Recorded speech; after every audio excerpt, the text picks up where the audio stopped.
Salut à tous, c'est Mr. Good Trade pour l'analyse de Peugeot pour le 16 juillet.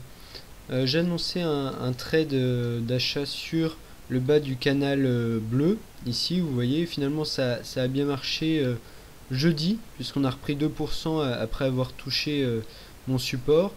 Mais je conseillais également de mettre un ordre stop sous le canal bleu. Et bien même on a pris, puisque bien après l'avoir cassé, bien on a enchaîné. Il y a eu un mini crack sur Peugeot tout simplement, puisqu'on a perdu quasiment 8% en séance. Et donc attention. Donc maintenant en fait j'assure un peu le service après-vente, puisque ceux qui ont vendu sur mon ordre stop, et bien tant mieux pour eux. Bon, ils ont perdu un petit pourcent. Ceux qui ont quand même gardé, méfiez-vous, puisque là on est hors bande de Bollinger, c'est-à-dire les bandes de Bollinger, c'est le bleu pâle un peu derrière.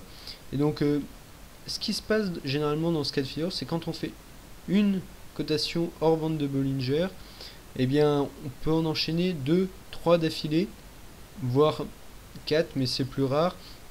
Ou ce qui se passe, c'est qu'on fait une séance explosive dans le sens inverse. Alors maintenant, on vient de casser un canal dans lequel on était depuis le 23 avril 2012. Alors,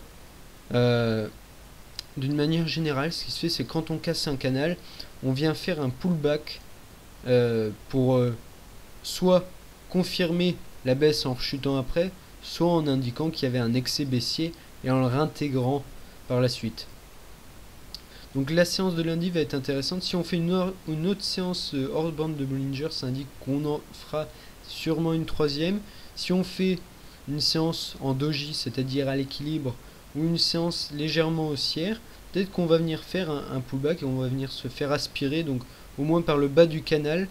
Et attention, donc si on revient toucher le bas de ce canal, ça indique généralement c'est un bon point pour les vendeurs à découvert.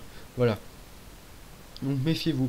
Et autre chose d'intéressant, c'est qu'on se rapproche des 6 euros, un support psychologique.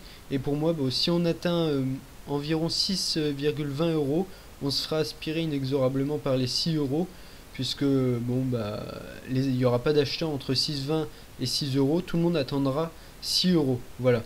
Donc ça c'est mon avis. Voilà, donc méfiance, surveillez bien la séance de lundi. Et pourquoi pas arrondir vos positions sur 6 euros. Ça peut être un point d'entrée intéressant. On a vu les 7 euros qui finalement ont résisté pas mal de temps, sur lesquels on a fait un bourbon, 7 euros à 8 euros, vous voyez.